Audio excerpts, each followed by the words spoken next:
Profesor, ¿qué tal? ¿Cómo está? Mi nombre es Danilo Leiva y a continuación vamos a estar respondiendo nuestro examen de la asignatura Taller de Actualidad Internacional. En esta oportunidad vamos a estar hablando sobre la unión, ¿cierto? La fraternidad de Latinoamérica, ¿cierto? En estos acuerdos o en estos foros que han existido, tanto como la OEA, como la CELAC, ¿cierto? Esto a propósito de algunas declaraciones que ha dado el presidente de México, Andrés Manuel López Obrador, en estas últimas semanas, en estos últimos meses, donde ha ido a la carga nuevamente por soñar y ver a una América Latina unida, ¿cierto?, fuerte e independiente. Bueno, en atención a la primera pregunta, podemos decir que la idea del presidente de México, Andrés Manuel López Obrador, es volver a traer, bueno, el sueño de tantos años, ¿cierto?, de tantas generaciones de personas en América Latina.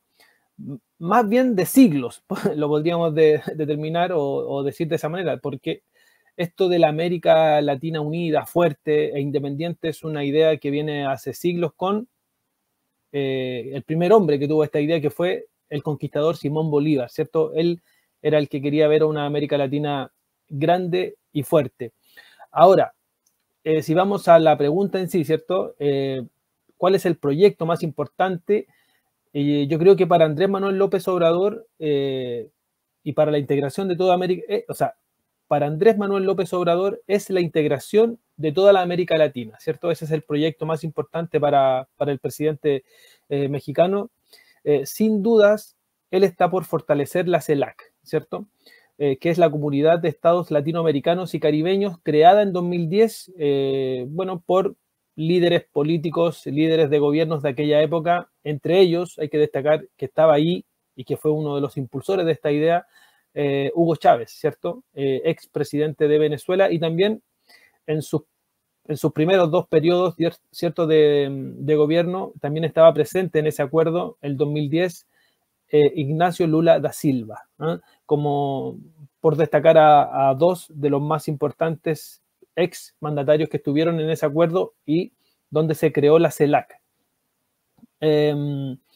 La CELAC, bueno, busca fortalecer a la América Latina y el Caribe en cuanto a sus democracias, también en aspectos económicos y de integración, obviamente sin la injerencia de naciones más poderosas como los Estados Unidos, ¿cierto? Que es lo que pasa con otros acuerdos y foros como la OEA.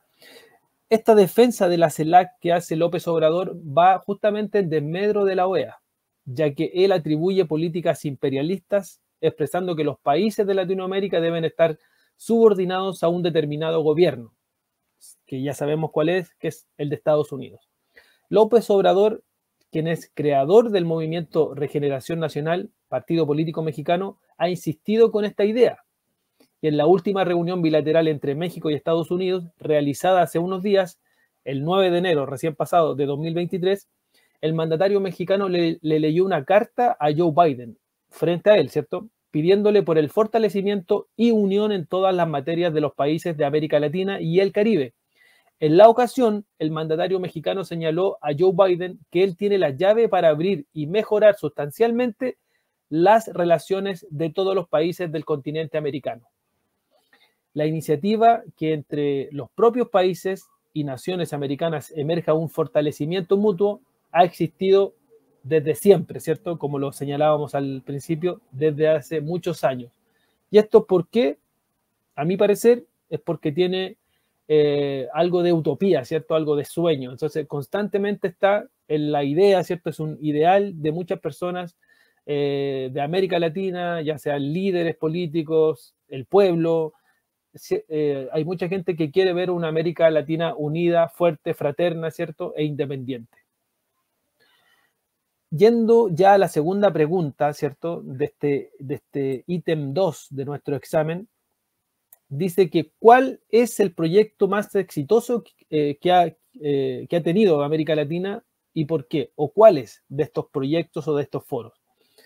De todos los acuerdos o proyectos podemos destacar a la OEA, que incluye a todos los países de América, incluidos Estados Unidos y Canadá, y también podemos destacar a la CELAC, ¿cierto? Yo creo que esos dos son los más relevantes de las últimas décadas, ya que ni la UNASUR, ni el PROSUR, ni otros acuerdos han tenido la relevancia y tampoco la influencia de estos dos, como son la CELAC y la OEA. Ahora, hay que decir que la OEA, con sede en Washington, tiene más tradición, ¿cierto? Es más antigua, pero desde sus inicios ha sido criticada, ¿cierto? Y acusada de desarrollar políticas bajo una ideología, dejando de lado su función de árbitro, ¿cierto? O de juez ante el resto de los países de América Latina. Un ejemplo de esto es cómo en 1962 excluyera a Cuba, ¿cierto? De sus reuniones y su participación. Situación que fue altamente criticada, como no, por el ex mandatario cubano Fidel Castro, hoy ya fallecido. Esta organización es acusada de impulsar, o no acusada, pero es criticada de impulsar políticas al estilo norteamericano para el resto de América.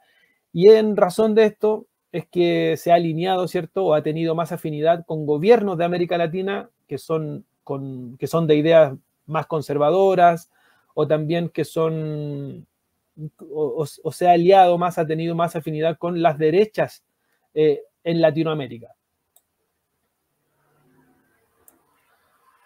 A raíz de esto, se comenzó a originar, ¿cierto? A crear la idea, hace ya un par de décadas, de crear un acuerdo que estuviera lejos de las influencias estadounidenses, ¿cierto? Fue así como después de varios intentos, algunos gobiernos de izquierda, ¿cierto? Se reunieron, como decíamos hace un rato, y lograron crear la CELAC, que incluye a todos los países de América Latina y el Caribe, exceptuando a Canadá y a Estados Unidos, y que busca la integración y la unidad latinoamericana. Ahora bien, ¿han tenido éxito estos acuerdos? Lo cierto es que no del todo, ¿cierto? Ya que vemos a una América Latina, ¿cómo decirlo? Que está desunida, ¿cierto? Con muchos problemas internos en cada gobierno, en sus respectivos países, y esto viene sucediendo década tras década. Yo lo veo como un cáncer, ¿cierto? Como una enfermedad que no se va nunca, que no termina, porque si bien en ciertos periodos ciertos gobiernos están bien, luego van nuevamente a la baja, otros suben, otros van a la baja, entonces eso ha sido un tema de no acabar y que no deja a la América Latina, ¿cierto?, salir a flote. En mi opinión, falta voluntad de trabajar en conjunto y con políticas en común. Creo que el sistema político latinoamericano continúa, hablo de los líderes de los políticos en América Latina, continúan bajo una lógica de guerra fría, ¿cierto? Y eso de que la izquierda y la derecha está muy marcado y no se ha podido, ¿cierto?, salir de ese pantano, lo podríamos denominar, y que va provocando quiebres constantes entre los gobiernos que impiden el desarrollo de proyectos en común que beneficien a toda la región. Bueno, hasta aquí nuestra respuesta de nuestro examen. Me despido y será hasta una próxima oportunidad, profesor. Mi nombre es Danilo Leiva y será hasta otra oportunidad. Chau, chau.